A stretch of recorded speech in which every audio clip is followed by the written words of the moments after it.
Şimdi başlayalım la. 26 günü. Aprelde geldi dağın. 26 aprel günü gelip durup. Qarab turib. Sizniki mi aka? Meniki bardığı meni. Gelip müntip sottun demesi menen çeçim menen kelişti. Gelip durup.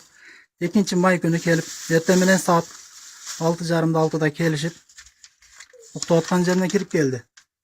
Kelişti dağın meni.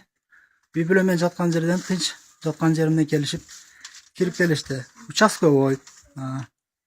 Dan bir ayal kıskası milisiyalar. Aram bulu. Atın kimile?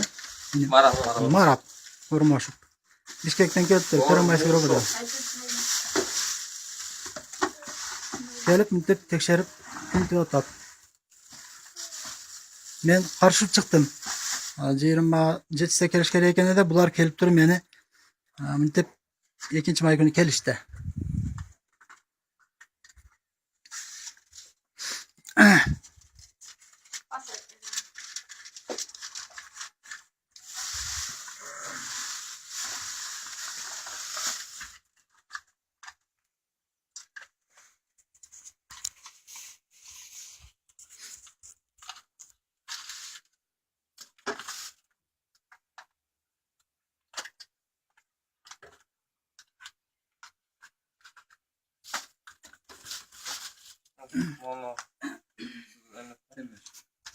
Gördüğünüz üzere.